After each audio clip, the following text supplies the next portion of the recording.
المحاولة الرابعة والأخيرة. ما عادش عندي حيلة والله. النهارده يعني بعد المحاولة دي لو لا قدر الله فشلت هي كمان، يبقى إن شاء الله بحول الله وقوته يومين اتنين بالظبط، والدنيا هتظبط ظبطة تمام يعني، إن شاء الله بفضل الله. طيب برضو على السريع وبدون مقدمات عشان نستغل، ناخد أكبر وقت. شويه الانترنت مظبوط فيهم واللي شويه الدنيا ظابطه فيهم. نرجع تاني نعيد الكلام والمقدمه الاخيره. من داخل غرفه، او من داخل غرفه نوم الراقصه العاهره سوسو حموضه الشهير بحسام حموده، والافاق المدلس النجس عادل العجاتي، بيشرحوا أنا اتخنقت منك. بيشرحوا ازاي بالتعاون مع المخابرات الحربية والمخابرات العامة في وقت دعوة 11/11 وفي وقت جميع الدعوات والتجسس على كل أصحاب الدعوات، ومحاولة الانغماس داخل التكتلات لجمع المعلومات وتوصيلها لأجهزة المخابرات الحربية. ده بلسان مين؟ سوسو حموضة. بدون مقدمات برضه عشان ما نطولش، بالعنوان اللي هو كاتبه بعد تدمير الليبرالية في 11/11. هتسمعوا كمان، خدوا المفاجأة، ان سوسو حموضة بالتعاون مع المخابرات الحربية والمخابرات العامة من 7 سنوات، والقدح في جماعة الإخوان المسلمين وتسميتهم بلسانه، هو اللي بيقول، هو والأفاق النجس عادل عجات التنظيم الموازي كله، وتسميتهم زي ما هو وصفهم بلسانه. قال عليهم ايه؟ هو ممكن نسميهم اخوان لكن مش مسلمين. ده مين اللي بيقول؟ الساقطة العاهرة سوسو حموضة والأفاق النجس عادل العجاتي التنظيم الموازي. هتسمعوا بقى بلسانكم بودانكم من ألسنتهم النجسة عشان ما حدش يقول انا بتقول من عندي. وهيشغل البث كامل، هو حوالي، وبعد كده وشك يا مجنون انت، 2 إلا 10 دقايق اخد فيهم العاهره الداعره سوسو حموضه لوحده ساعه اللي هيحكي فيه الحاجات دي، وبعدين عقب عليه المدلس القذر النجس عادل العجاتي. طبعا البث ده هيوصله، ولو هو راجل اي واحد فيهم كالعاده انا بتحداهم، بتحدى على الملأ كده، ما بعملش زيهم. انا بتحدى اي واحد فيهم، اتحدى لو راجل يا عادل يا عجاتي واللي حط بذرتك راجل، او الرقاصه العاهره الداعره سوسو حموضه لو اللي حط بذرتك ابوكي، مش منتش لقيط من كل الكلاب. وعليك السلام ورحمه الله وبركاته عم شريف. ما انتش من جميع النطف المختلطه من العساكر السيكا يا سوسو يا حموضه. لو ابوك راجل، لو ابوك اللي حط بذرتك انت كمان تعال. ويا عادل يا عجاتي لو ابوك راجل، لو ابوك حط بذرتك وانت عارف ان ده ابوك راجل، تعال انا قاعد لك على البث اهو، انا هسمعك اللي انت بتقولوه في الغرف المغلقه، وازاي بتقولوا للناس كلام على العام، وازاي بتقولوا حاجات تانية على الخاص، ومين اللي تعاون مع المخابرات الحربيه والمخابرات العامه في جمع المعلومات من 7 سنين وفي 11/11 اللي فات عشان تقعدوا الحاله توصلوا بها لدرجه يشيلوكوا على البثات زي ما قلنا من عليكم من زمان. طب الحمد لله يا عم رسمي، على الله بس يستمر، انا عايزه يستمر بس اكمل البث ده. بتقولوا للناس على العام يا عادل يا عجاتي كلام، وعلى الخاص كلام تاني.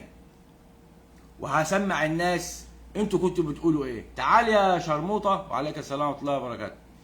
تعالى يا شرموطه يا افاقه. طبعا في مقدمه كده انتوا في غنى ان انتوا تسمعوها. في مقدمه هم بيقولوها في الغرفه، ايحاءات جنسيه وهزار، وكانهم مش طالعين من حاله كانت موديه ناس في داهيه ولا حاجه. ده قاعدين بيهزروا. شغال من الكمبيوتر ديسك توب. سامع؟ قاعدين بيهزروا وايحاءات جنسيه وحاجات كده مع شله الدكتور والحاجات اللي على وياهم والخلطبيطه ديت. وبعدين هيخشوا في الايه، في المقدمه. طبعا انتوا في غير عن تسمعوا الحاجات القذره دي. لو عايز اسمعكم منهم جزء اهي شغاله. خلاص انتوا في غنى ايه، ابقى اشغلها لكم بعدين. تعالوا خشوا على المهم. بس واحد يروح السجل البدني يقرا شهاده الميلاد، الكلام مش الميلاد. اوعى يا شرموط. حط لنا احمد موسى موجود اهو. والله احمد اهو. طيب ان شاء الله هنبدا، بس يعني طبعا الالوان بعد تدمير الليبراليه في موقعة 11 وان شاء الله في التاريخ هيكتب الكلام ده للمجلس الثوري لجبهه تحرير مصر.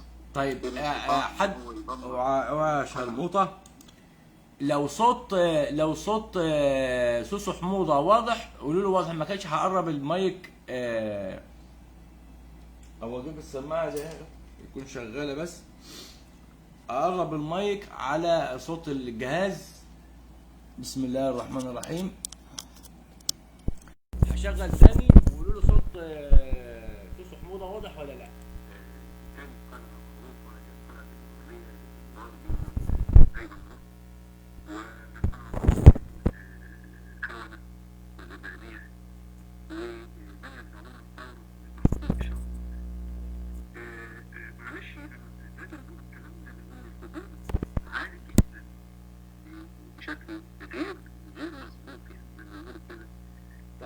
كده واضح يا شريف؟ على الاسلام وعلى الدين وعلى الجيش المصري بمعنى حقيقي. طيب انا كده الهجوم ده مجموعه موجوده في الولايات المتحده الامريكيه. طيب لاحظ. طب كده الصوت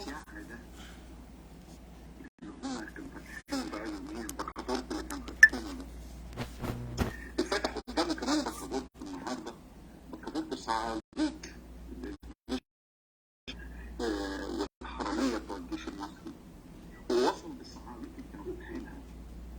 ان هم يقول لك ايه، الغرفه دي بنقوانينها ان انت فيها عفوا حريه رأي في الدفاع عن اي حد، دفاع عن وتفتح غرفه ثانيه لشويه صعاليك برضه يقول لك احنا هندافع عن حتى اليهود، انما تدافع عن الجيش لا. لكن عم بيصرفوا على حل، يعني انتوا يا اما مع الجيش يا اما ضد الجيش، وانتوا ايه بالظبط يعني؟ يا اما انت يعني شايف ان الجيش ده ما يستاهلش، المفروض ان انت تحافظ عليه وتحميه وبتاع، ما تصرفوا على حل، يعني انتوا حكايتكم بالظبط. عشان نحدد الموقف بشكل محدد يعني. الرؤيه من 7 سنين تمت. الرؤية من 7 سنين. خلي بالكم بقى وركزوا في الكلام اللي جاي ده مهم جدا. اللي بيتكلم مين؟ الرقاصة سوسو حموضة. تحديدها تاني عشان نحدد الموقف بشكل محدد يعني. الرؤية من 7 سنين تم تحديدها من مجاهدين القوات المسلحة المصرية بشرطة. الرؤية من 7 سنين تم تحديدها من شرفاء المخابرات الحربية والعسكرية. اسمعوا. القوات المسلحة المصرية، مجاهدين المخابرات العامة ومجاهدين المخابرات العامة، مجاهدين المخابرات الحربية، شرفاء ومجاهدين المخابرات الحربية. خلي بالكم ده التعاون ده اللي سوسو حموضة بتشرح لأعضاء المجلس بتاعهم ازاي وقدوا 11/11 وازاي كانوا بيوقدوا الدعوات من 7 سنين بالتعاون مع المجاهدين في المخابرات العامة والمجاهدين في المخابرات الحربية وشرفاء في الجيش المصري. العامة، شرفاء المخابرات الحربية. تم تحديد استراتيجيات وأعداء وفكر ورؤوس وقيادات وما يحدث تم تحديد فكر ورؤوس وقيادات كل ما يحدث من دعوات للنزول بلسان مين؟ بلسان مين؟ سوسو حموضة، بالتعاون مع مين؟ الافاق. قلت لكم هبين لكم صورته الحقيقيه الافاق الناجس عادل عجاتي. هبين لكم صورته الحقيقيه دلوقتي، هتفهموها من خلال البث الغرفه المغلقه اللي كانوا عاملينها. خلال الفترة اللي فاتت 7 سنين. 7 سنين. 7 سنين يعني مدة الانقلاب كلها من يوم. لا سيبك مجاهدين على التيك وتوك والكلاب هاوس يا عم شريف. الكلام ده مهم وخطير. الكلام ده بقى مهم وخطير، مش بتاع مجاهدين فيسبوك وتيك توك.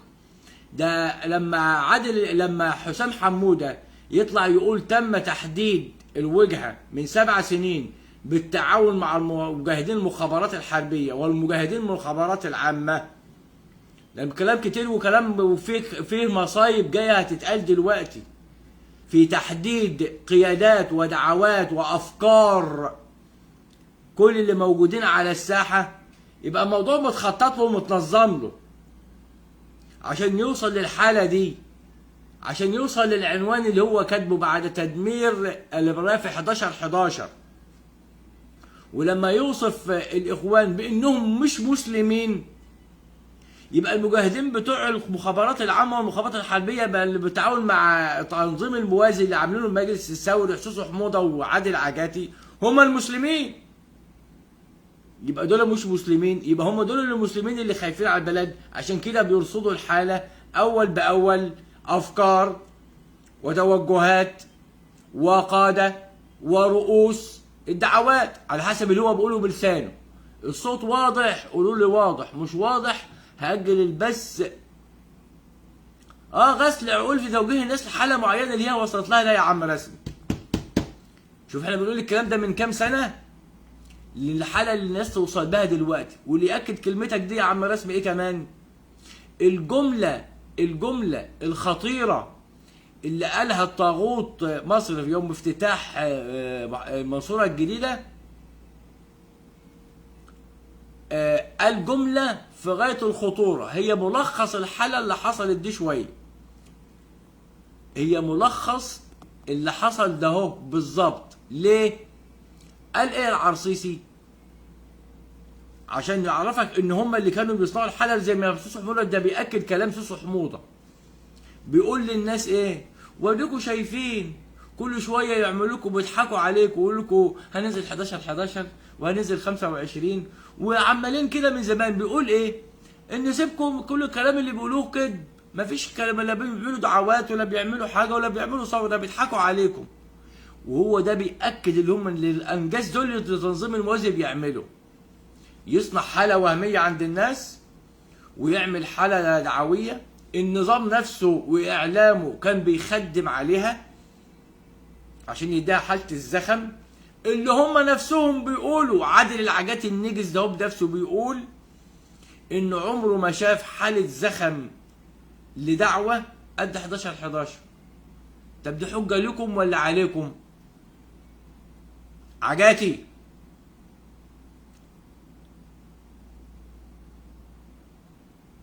ما هو ده اللي كان مطلوب. حالة الإحباط دي هي اللي كانت مطلوبة، بس اللي مطلوبة اللي حالة الإحباط دي اللي تحصل عند مين؟ عند الثائر الحر. ليه؟ شايف حالة وشايف حواليها زخم والناس كلها بتتكلم فيها، واللي يتكلم عكسها طبعا يبقى هو اللي ضدها. طبيعي، شيء طبيعي لازم تتحسب كده. وهوب يعرفوش الكمين اللي حصل لهم هنا؟ لا دول كده تم تحديدها. اسمعوا بيدافع عنه. يا اما انت شايف الجيش ده المفروض ان انت تحافظ عليه وتحميه وبتاع، ما اكتشفت على حال يعني انتوا حكايتكم بالظبط عشان نحدد الموقف بشكل محدد. يعني الرؤيه من 7 سنين تم تحديدها من مجاهدين القوات المسلحه المصريه شرفاء القوات المصريه. انا وقفت شويه على ما الانت يعاود. اسمعوا الجملتين دول تاني معلش، هنتعب مع بعض شويه. عشان نحدد الموقف بشكل محدد يعني. الرؤية من 7 سنين تم تحديدها من مجاهدين القوات المسلحة. من 7 سنين تم تحديدها من مجاهدين القوات المسلحة المصرية، شرفاء القوات المسلحة المصرية، ايوه، مجاهدين المخابرات العامة، مجاهدين المخابرات الحربية، شرفاء المخابرات العامة، شرفاء المخابرات الحربية. تم تحديد استراتيجيات وأعداد وفكر ورؤوس وقيادات وما يحدث خلال الفترة اللي فاتت، 7 سنين اللي فاتت. 7 سنين تحديد ورصد الدعوات والافكار من 7 سنين، اللي بيرصدها ويتبعها مين؟ الشرفاء من المجاهدين في المخابرات العامة، والشرفاء من المجاهدين في المخابرات الحربية بقيادة ووصلة همز التنظيم الموازي سوسو حموضة، عادل عجاتي، سابقا ياسر بصرة العرة، حسين بضيني، كل الزبالة اللي كانت بتعمل دعوات وبتعمل بثات، كل الزبالة. عشان كده انا عملت البداية بتاعت دق الخشوم دي، ان الناس دي فعلا اقسم بالله العظيم محتاجة رجالة، محتاجين رجالة بجد يقفوا وقفة بجد، يعملوا ثورة بجد، مش على السيسي وعلى الطواغيت دول، لا على الكلاب دي الاول. هو انا بقولش حاجه من عندي يا عم رسمي، انا عمري قلت حاجه من عندي، انا بجيب لكم وبسمعكم بقى. يقول لي الصوت ده مش صوت سوسو حموضه، قول لي الغرفه دي مش غرفه سوسو حموضه. عشان كده بتحدى كلب فيهم يجي هنا، قول لي الغرفه دي مش غرفه سوسو حموضه، قول لي دول مش عادل عجاتي، قول لي ده مش حسام، قول لي ده مش وائل، قول لي ده مش الدكتور اسمه ايه اللي معاهم. قولوا لي كده، قولوا لي ده انت مؤلف ده، وانت مصور ده، انت عامل ده، انت اللي عامل العنوان ده، قول لي ده صوت. حد فيهم يجي ينكر وما يحدث خلال الفترة اللي فاتت 7. وهو ده سؤال يا عم رسمي، ده سؤال منطقي جدا. الله يفتح عليك، واحد بنفسه هو اللي بيقول، هو وجميع اعضاء التنظيم الموازي النجس على الفيسبوك بيقولوا ان الامارات هي المحرك الرئيسي وهي الداعم الرئيس للطاغوت. ازاي انت مخلي اهلك يا هربان من الخدمه، بند اول، مناهض بين قوسين الانقلاب على حد زعمك، اهلك قاعدين في الامارات، اختك او امك او نسيبك او عمتك او خالتك اللي انت كنت رايح لها، وفي ظل حاله القبضه والشده اللي كنتوا فيها والدعوه والزخم اللي كنتوا تقولوه وان الدنيا هايجه، تروح معقل على حد كلامكم، معقل الداعم للانقلاب، تروح له بنفسك. ما هو سؤال منطقي يا عم رسمي، ازاي في الليله دي؟ اقول لك الاجابه يا عم رسمي، الاجابه حقيقيه. كانت ساعتها خلاص وصلوا للحاله وصلوا لهدفهم، عملوا اللي عليهم، قضوا الدور، هو وحسام الغمري قضوا الدور اللي عليهم مظبوط. قال لك ايه؟ باي، خالتي بتسلم عليكم، نسحب بدري قبل العمليه اللي هي هتبقى بكره، عشان ما نستقبلش احنا الصدمه، نبقى اسمنا بعيدنا بعيد، ونسيب البهاليل اللي هم الشماشرجيه بقى، اللي زي عادل العجاتي وزي البهاليل اللي كانت عامله دعوات على الحاجات ديت، هم اللي يشيلوا الليله ويتلقوا الايه، وتلاقوا هم بهاليل بتحملوا، واحنا نخلع بعيد، خالتي بتسلم عليك، عملوا الدور تمام. وده اللي ياكد برضه مين اللي سرب التسجيل بتاع عبد الله الشريف قبل نزوله بساعة ونص، اللي خلى الامن ينزل الشارع. شفت سؤالك يا عم رسمي عمل ايه؟ اهو ده سؤالك وده الرد بتاع سؤالك. كده نفهمنا من خلال الكلام بتاع سوسو حموضه ده اهو، رصد الحالة دي من 7 سنين، والقادة والرؤوس والأفكار والتوجهات والحركات والبتنجانات من الشرفاء وهمزه الوصل طبعا اللي على الفيسبوك وعلى الميديا بتجمع، اللي قلنا لكم من اياميها دول محطوطين للاستقطاب. لا يا باشا، ولا دبي ولا غيره، ولا راح دبي ولا راح افلام حمضانه من دي يا اخويا، ولا اتحرك من مكانه اصلا. انا بقول لك كده، انا خدها من، انا ما عنديش يقين بالله بس ده تحليلي بناء على تجارب لهم قبل كده. خلاص يا باشا، قضوا الدور زي ما الافاقين بيقولوا، الزخم وصلت والحاله وصلت. خدموا على مؤتمر المناخ، غطوا عليه بالدعوه الفنكوش عشان المؤتمر يعدي بسلام وعقد البيع يتم بسلام، والناس ما تتكلمش عن المؤتمر وتتكلم في ثوره بعيده عن المؤتمر، باسم بس المؤتمر، واخدين اسم المؤتمر بس وعشان يتكلموا عليه وغطوا عليه، وهو خلع. قضوا الدور يا اخويا رسمي، هم قضوا الدور. طلعوا قبل ما الحاله بقى، الحاله اللي الناس شافتها ديت تحصل وهم اللي يتلقوها، لا يتلقاها الشماشرجيه. امال الشماشرجيه ده لازمتهم، احنا بنجيبهم لازمتهم ايه؟ عشان هم نقول لهم اعملوا دعوه يدعوا، استلقوا الصدمه يستلقوا. كيفك يا شمس؟ انت خدت بالك يا عم رسمي؟ ده رد على سؤالك. نرجع تاني عشان الناس اللي لسه جاي. اسمع يا عم، عليك السلام ورحمه الله وبركاته. اسمع يا عم شمس، عادل العجاتي والرقاصه سوسو حموضه بيتموا ايه في الخفا، وازاي تعاونوا من 7 سنين مع المخابرات العامه والمخابرات المصريه لوقت جميع الحركات ورصدها ورصد قادتها ورؤوسها وتنظيماتها. اسمع تاني عشان انت ما حضرتش. الرؤية من 7 سنين تم تحديدها من مجاهدين القوات المسلحة المصرية. لا تاني عشان شمس. عشان كده المفروض ان انت تحافظ عليه وتحميه وبتاع، ما ترسلوا على حاجة، يعني انتوا حكايتكم بالظبط عشان نحدد الموقف بشكل محدد. يعني حدد يا اخويا، حدد. الرؤية من 7 سنين تم تحديدها من مجاهدين القوات المسلحة المصرية، شرفاء القوات المسلحة المصرية، مجاهدين المخابرات العامة، مجاهدين المخابرات الحربية، شرفاء المخابرات العامة، شرفاء المخابرات الحربية. تم تحديد استراتيجيات وأعداء وفكر ورؤوس وقيادات وما يحدث الفترة اللي فاتت، 7 سنين اللي فاتت دول.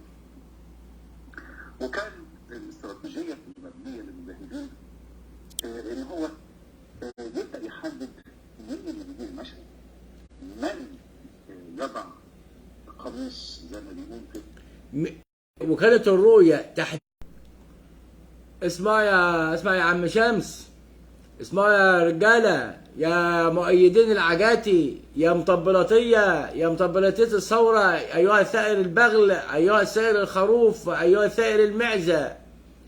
اسمعوا الاستراتيجية، استراتيجيتهم بقى من 7 سنين كانت قايمة على إيه؟ قول كده يا سوسو. وقيادات وما يحدث. لا من أول يا سوسو. تم تحديد استراتيجيات وأعداء وفكر ورؤوس وقيادات وما يحدث خلال الفترة اللي فاتت، 7 سنين اللي فاتت. وكان الاستراتيجية المبنية للمجاهدين أيوه ان هو يبدأ يحدد مين اللي بيدير المشهد، من يضع قميص زي ما بيقول كده، حلوة القميص دي، او القناع المطلوب من انه يبقى داخل وسط الثوار ويقود المشهد. واخدين بالكم؟ يلبس قناع الثورة ويدخل وسط الثوار عشان يشوف مين اللي بيقود الثورة ومين اللي بيقود المشهد وايه افكارهم وايه توجهاتهم، بقيادة مين؟ الشرفاء في المخابرات الحربية والشرفاء في المخابرات العامة والشرفاء من التنظيم الموازي دعاة الثورة البغالي. يا شوية أنجاس، قلت لكم موضوع عايز وقفة رجالة. لو فيه رجالة بجد الكلاب دي كلها يتعمل عليها ثورة، قسما بالله سيسي ما ياخد غلوة.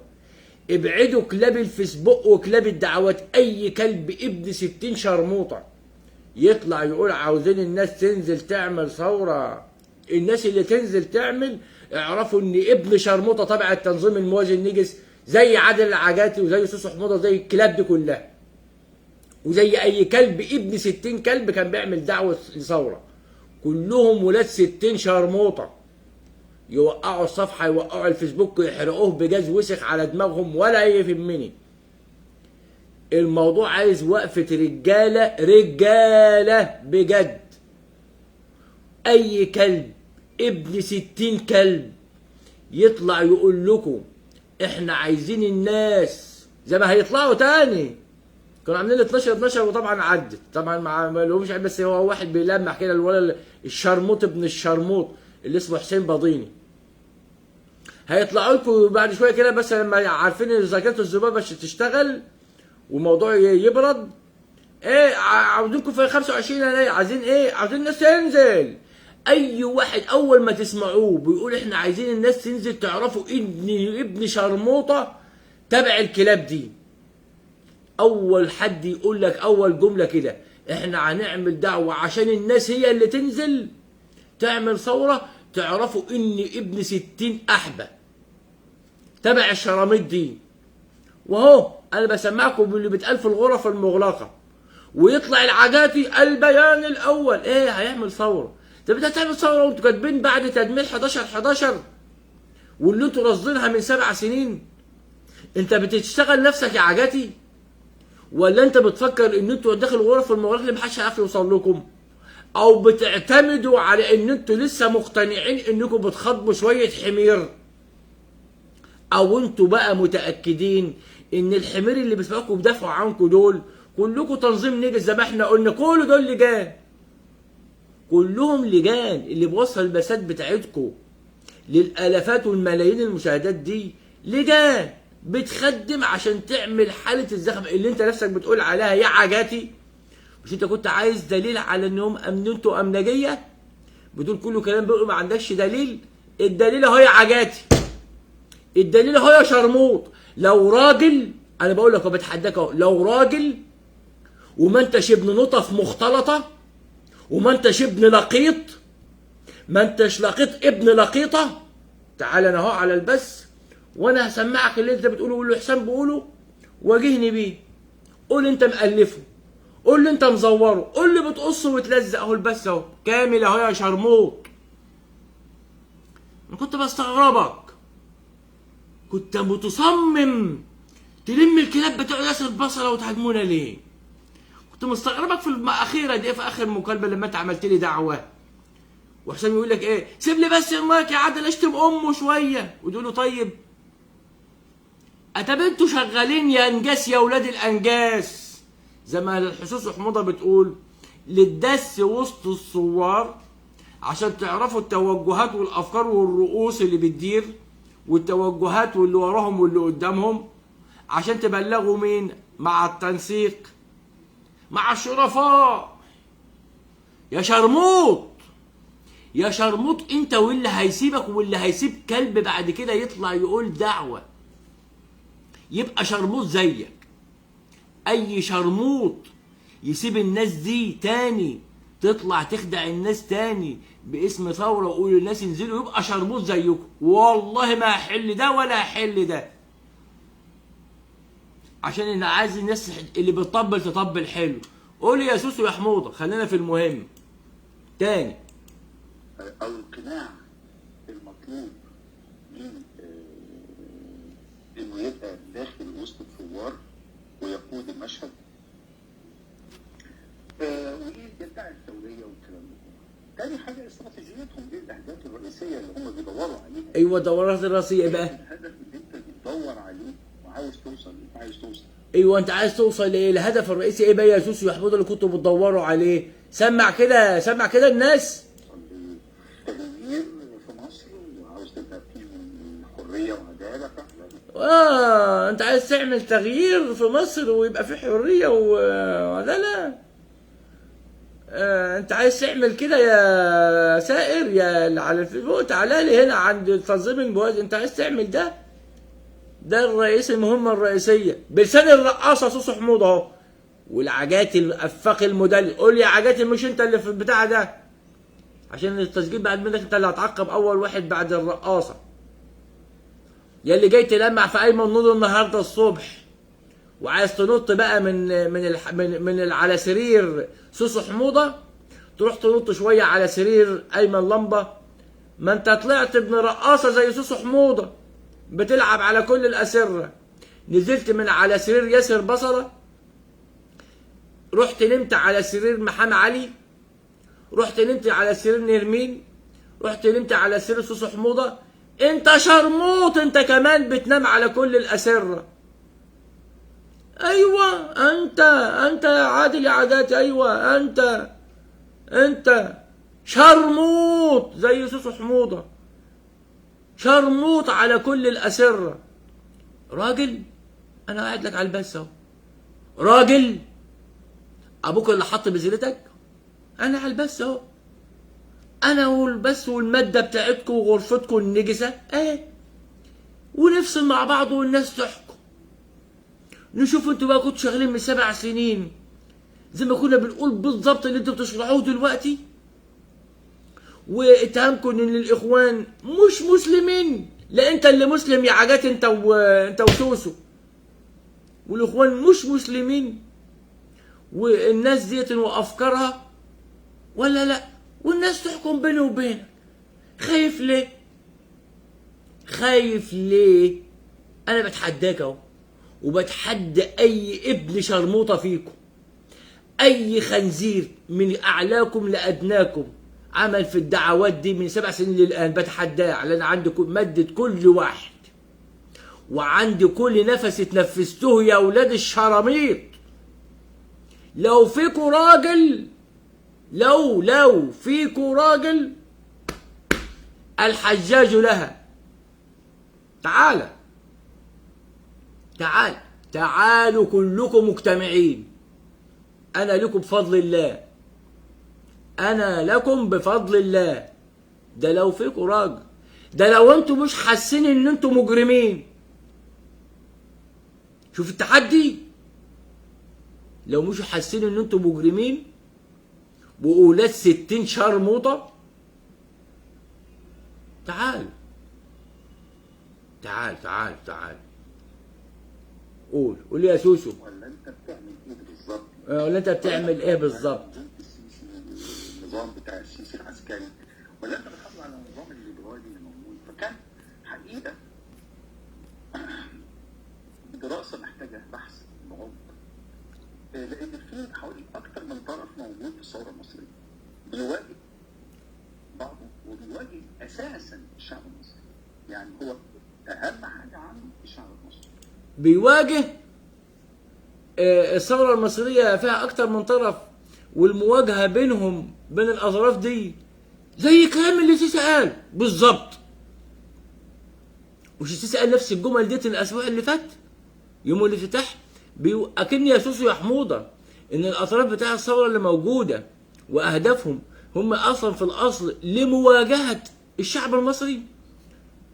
طب ما هو السيسي يبقى عنده حق لما قال الكلام على اولا ده من بعد 11/11، تاني يوم من 11/11. الكلام ده اهو من تاني يوم 11/11، وكلام السيسي من اسبوع، عشان ما فاكروش ان هو بياخد من السيسي. لا يا باشا، السيسي قال نفس الكلام، ان اصحاب الدعوات اللي بيضحكوا عليكم، ويبقى هو كلامه مصدق لان في الفعل ما طلعش لا في دعوات ولا حاجه، عشان يعرفوا ان رجالته بتخدم عليه، وان مواجهتهم صحيح مش معانا الحكومه، ده مع الشعب، تحولت مع الشعب المصري. نفس اللي بيقوله سوسو حموضه، يبقى نفس الاستراتيجيه والاهداف اللي هم اتفقوا عليها من 7 سنين. وصلتكم الفكره؟ يبقى هي نفس الاهداف والاستراتيجيه اللي حسام بيقول عليها دي، الرقاصه سوسو حموضه دي، اللي هم اتفقوا عليها من 7 سنين. كلام مواكب بعضه، كلام ماشي مع بعضه. ماشي؟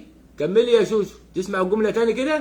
المواجهه بين الثوار وبين مين يا سوسو؟ قول يا شرموطه يا بنت الشرموطه. من طرف موجود في الثوره المصريه. ايوه؟ بيواجه بعضه، وبيواجه اساسا الشعب المصري. بيواجه اساسا الشعب المصري. في اكتر من طرف في الثوره المصريه بيواجه اساسا الشعب المصري.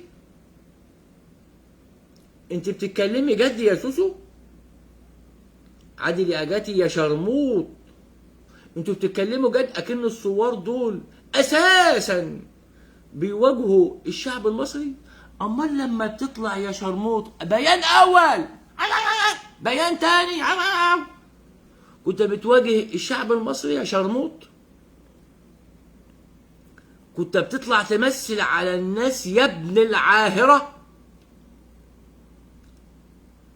عشان كده بقول لك البيانات يا عادل يا ابني، انت مفيش جملتين على بعض في اي بيان فيهم يتسمعوا، كل جملة عكس التانية. تضحك وتقول لي اصل انت مركز معانا. ما هو انا لازم اركز، ما انت عايزني حمار زيك؟ يعني انا المطلوب مني اكون بهيم زي اللي انتوا بتخضوهم يا عجاتي؟ ما انا لازم اركز يا ابني، مش بسمع فكر. مفروض يعني ان اللي عندكم فكر.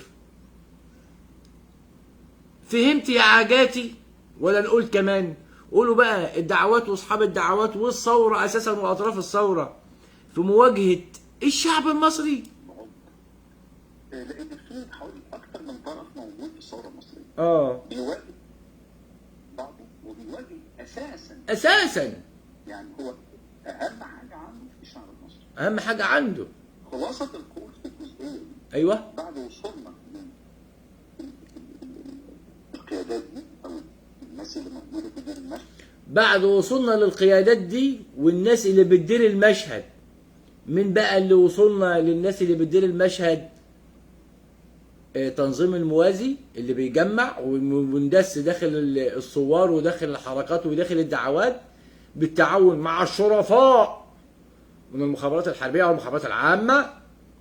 ده باعتراف سوسو حموضه نفسها.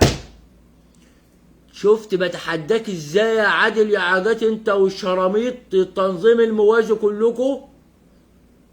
تعال بلسانكم اهو، ما بتأولش، ما بألفش، ما بظنش، ما بفهمش كلام على غير معناه، ما بحللش حاجة مش على، انا بجيب كل حرف عشان الناس منكم مش سامعة الصوت انا بردده.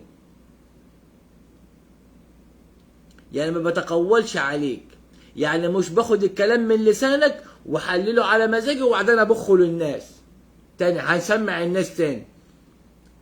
قول يا سوسو يا حموض. في طرف موجود في الثوره المصريه ايوه بيواجه بعضه وبيواجه اساسا الشعب المصري.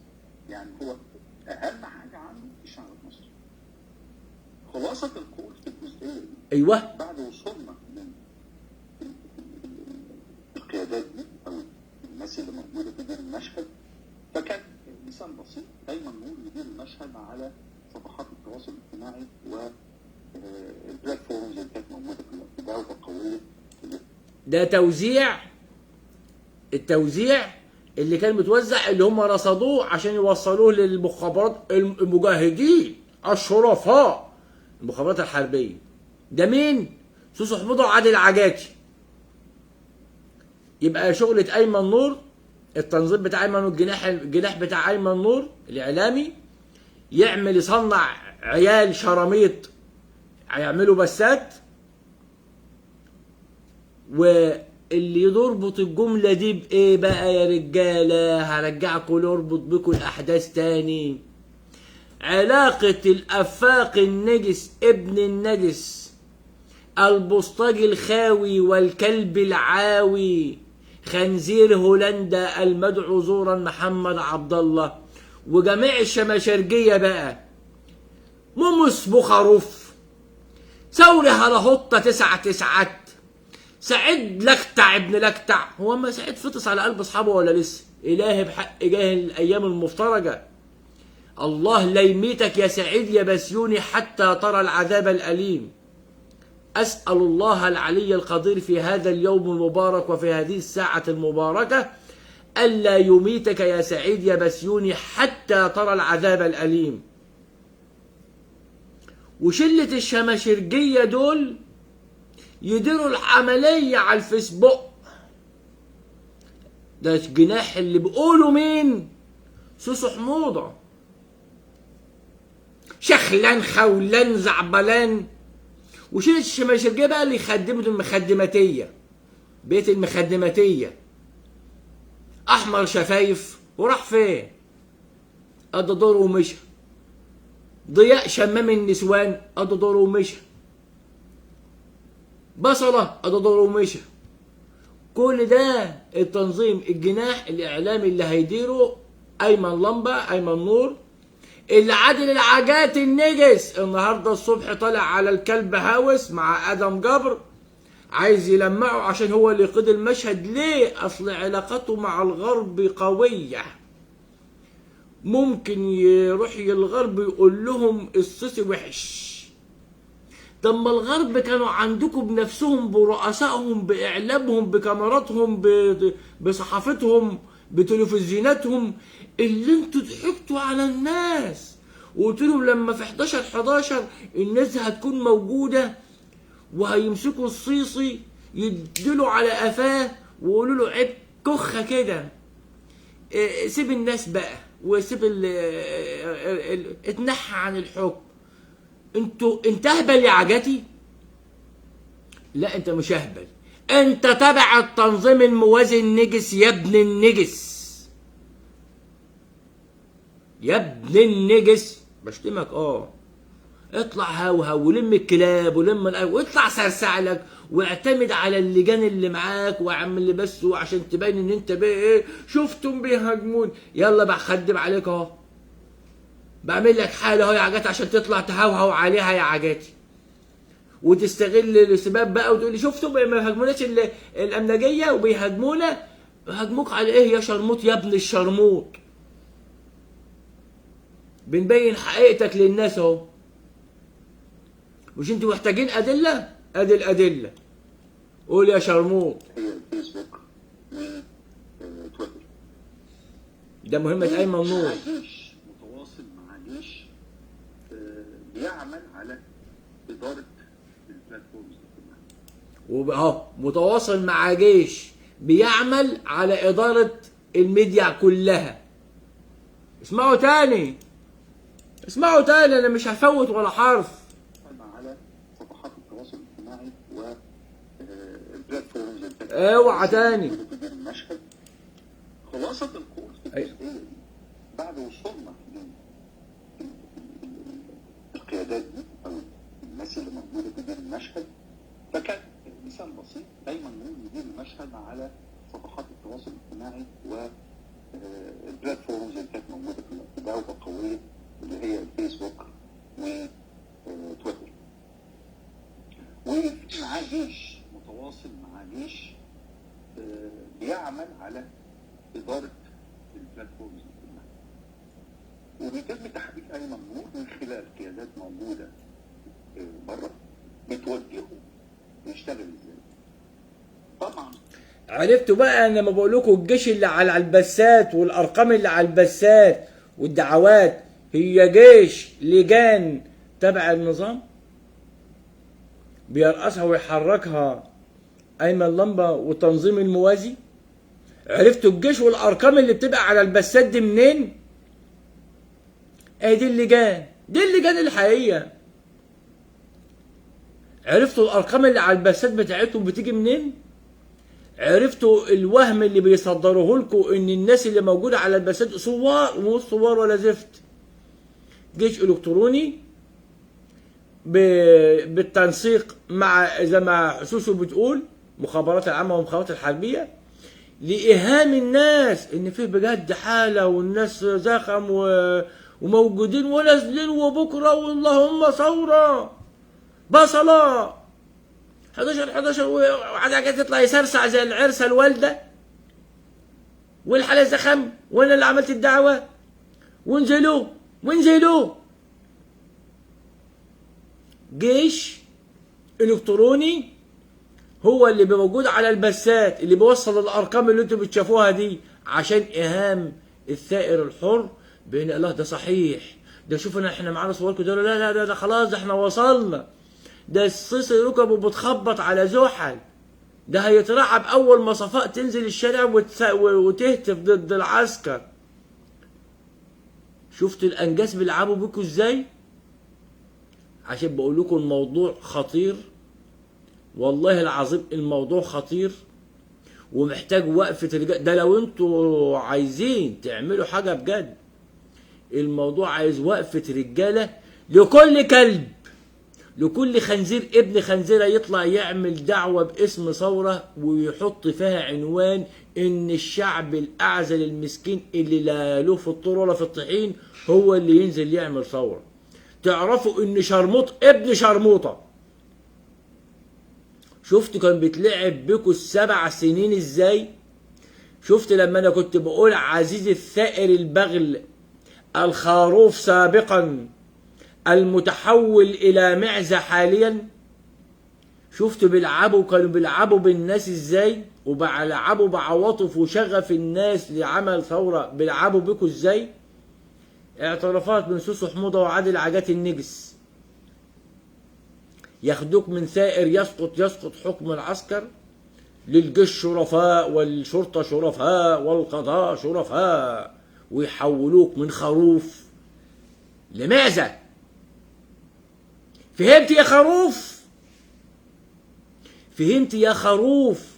كانوا بيلعبوا بك ازاي ويهموك ان هم هيعملوا ثورة؟ فهمت؟ عرفت ان انت خروف ولا لسه محتاج دليل تاني؟ لا انت محتاج دليل تاني. كملي يا شرموطة يا سوسو يا حموضة، كملي عشان الخروف يقتنع ان له ليا وخروف. قول يا سوسو. صبيان ايمن نور كتير. طب لا الجملة دي تاني كده يا سوسو عشان خاطر الخروف. كده القيادات موجودة بره بتوجهه يشتغل ازاي. طبعا صبيان ايمن نور كتير، منهم محمود فتحي، منهم ناس كتير مش هنذكر، بدي امثله بس بسيطه. بتدي امثله. نصحى يا سوسو، نصحى، لا واعيه يا بت. اين تواجدت قيادات الاخوان المسلمين؟ اسمعوا بقى، اين تواجدت قيادات الاخوان المسلمين؟ اسمعوا الجمله دي مهمه، مهمه جدا عشان تعرفوا مين اللي مسلمين بصحيح. المجاهدين من المخابرات الحربيه والمخابرات العامه، وسوسو حموضة الشرموطة بنت الشرموطة المدعو سوسو حموضة، والعاهر الداعر الكلب النجس عادل عجاتي، هم دول اللي مسلمين. الإخوان مش مسلمين يا ولاد. أيها الثائر البغل الخروف سابقا المعزة حاليا، تعال إلى سرير العاهرة الداعرة الراقصة سوسو حموضة عشان تعرفك مين هم اللي مسلمين. قيادات الإخوان المسلمين كانت ترى المشهد ولا تتصرف كالعادة. قيادات الإخوان هم يعني تم تسميتهم بالإخوان بعيدا عن المسلمين، لأن هو تم تسميتهم بالإخوان بعيدا عن المسلمين. تاني كده الأخ جزائري اللي كان بقول له هثبت لك بالدليل، سمع الجزئية؟ سمع قال ايه على قياداتك؟ هو اسمهم الحقيقي اخوان لكن مش مسلمين. قول يا سوسو تاني كده، سمع الناس، وسوسو يا حموضة عادل عجاتي، سمعوا الناس تاني عشان الخروف لسه محتاج مليار دليل عشان يصدق ان انتوا تنظيم موازي نجس. وانتوا فاكرين لك بقدم الكلام ده وعندي قناعة 1 في المليار ان الخروف سابقا المعزة حاليا هيصدق حتى اللي هو بيسمعه ده؟ لا. عارفين ليه؟ لانه بالفعل مش ثورية ولا خروف ولا معزة. ده زي ما سوسو قالت باعترافها كده، جيش الكتروني بيخدم على البثات، وكل اللي انتوا بتشوفوهم على البثات والارقام لا وجود لهم.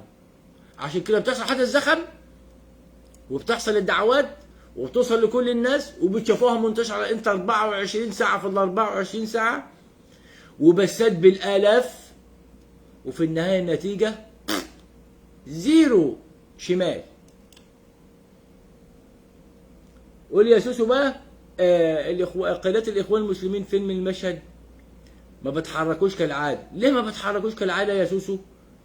لانهم مش اغبياء زيكم يا سوسو، ولا زي البهالين اللي انتوا بتخاطبوهم يا سوسو، ولا اللي انتوا عايزين تضحكوا عليهم يا سوسو. الاسلاميين يا سوسو عامه يا سوسو من الصعب جدا انهم يتخدعوا يا سوسو. عشان كده من يوم ما حصل انقلاب وانتوا في جوه المشهد وعمالين تهوهوا كل شويه تقولوا الاخوان ده ما بيشاركوش معانا ليه؟ ما هو عارفين ان نجاستكم. يوسخوا اسمهم ويوسخوا هدومهم ويشتركوا معاكوا ليه؟ عشان تتهموهم وتلبسوهم زي ما انتوا بتحاولوا تلبسوا بعض دلوقتي. لا ما بتحركوش. عشان كده يا شرموطه يا ابن الشرموطه يا سوسو يا حموضه بتقولوا عليهم نفس اللي العراصيسي والطواغيت بيقولوه عليهم. هم يسموا اخوان لكن مسلمين لا. انا عايز افهم واحد لو فيكم راجل ومن البهاليل بتوعكم راجل يكتب حتى في تعليق يختلف ايه كلامكم عن كلام الطاغوت. اي حاجه من اللي سوسو حموضه بتقولها دي تعرف واحد يجيب لي فرق واحد بين اللي بيقوله حسام حموده والافاق النجس عادل العجاتي واللي قاله العرصيسي الاسبوع اللي فات؟ لا فرق. لا فرق.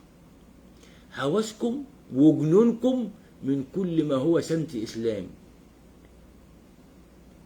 عرفت ليه يا عدولة كنت بتهوهو وتلم الكلاب علينا وتهاجم اي حاجة باسم الاسلام واي دعوة؟ فهمتوا؟ فهمتوا ليه سوسو حموضة بيطلع يتبنى ويقول ولا ثورة اسلامية؟ واقول لك يا عادل ده ما فيش فيكم راجل، ما فيش فيكم واحد من اللي طلع يقرا معاك البيان ده باعتبار انها بيانات يعني. نطق مرة واحدة آية سليمة، لفظة واحدة في القرآن سليمة. مسلمين ايه؟ انتوا المسلمين اللي مش مسلمين، وبقية الناس مش مسلمين دول ارهابيين. وانت والافاق النجس ابن النجسة سوسو حموضة والدكتور العفش الخول اللي كان طالع معاك اللي بتقرأوش قرآن ما فيش فيه لفظة سليمة، وعايزين تضحكوا عليا انا؟ ولا انا الحجاج يا ولا. تعالى يا شرموط تعالى. بدي امثله بس بسيطه. ادي امثله. اين تواجد قيادات الاخوان المسلمين؟ قيادات الاخوان المسلمين كانت ترى المشهد ولا تتصرف كالعاده. مظبوط. قيادات الاخوان هم يعني تم تثبيتهم بالاخوان بعيدا عن المسلمين، لان هو ده فعلا ما يليق بهذا المشهد اللي هم بيعملوه، لان ليس هو ده فعلا اللي يليق بهم انهم اخوان ومش مسلمين. مش كده يا سوسو؟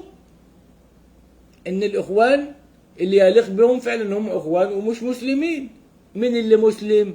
انت وخبراء او شرفاء المخابرات الحربيه وشرفاء المخابرات العامه، والشرموطه سوسو حموضه، والشرموط عادل عجاتي، والشرموط سعيد لكتع، وابن المومس مومس بخروف، والكلب الخاوي محمد عبد الله، وكل كلاب وخنازير اصحاب الدعوات والبثات الثوريه، اصحاب الدعوه البغالي للخرفان للمعيز. اخلاق الاسلام اطلاقا ما فعل وما يفعل انك تترك حتى المشهد بهذا الشكل والشعب يغتصب بهذا الشكل وتقول والله انا مسلم. ليس من الاسلام في شيء اطلاقا. فلفظ الاخوان لفظ جدا ان يلقب بالاخوان. هل الاخوان كان على درايه بما يحاك او ما يدور في كواليس ايمن نور ومن وراء ايمن نور؟ هم كانوا عارفين اكيد، مفيش شك. سواء سلبيتهم السلبيه اللي كانوا موجودين فيها دي سواء كانت غصب عنهم او بمزاجهم،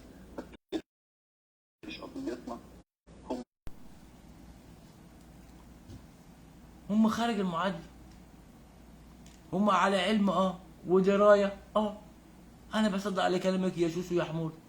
ما شاركوش معاكم، مش هم، مش بالسفاهه. انا اتخنقت منك. البث بيقف يا جدعان. انا يعني هكتفي بالجزء ده بس. يعني حاولت فيها 4 مرات كده بس محاوله عشان اديكم، بس متخيل ان انا ما كنتش بوديكم وعد وهم زي الخنازير. بتاع بس لا له تكمله يتظبط عند الانترنت. اعطيني يومين 2 ان شاء الله، ادوني 6 شهور بس او ادوني سنه بس وهعمل لكم بس مباشر لسوق الانترنت. بنعتذر ونشكركم ان انتوا تحملتونا شويه دول مع سوء الوضع. بس هاديكم نبذه المختصره دي كبدايه. بصوا بس يا جدعان اهو والله، بس الطويل والبتاع اهو. بص خدنا منه جزء قد ايه. بص اللي خدناهم اهو. وبقيت البث كامل عشان هقول لك سوسو يا جاتي يا مجرم. عارف هتطلع تقول زي اسمها يتم الشراميط ده بيقطع ولزق اهو. بعد تدمير الليبراليه في موقعة 11 تبدا تحرير مصر. عشان ما تقولش اللي بيقطع ولزق، خدنا بس منه جزء اهو. وعلى موعد ان شاء الله يومين بس اظبط الانترنت واظبط الدنيا، وربنا يولع في سمارك ويسيب لنا الفيسبوك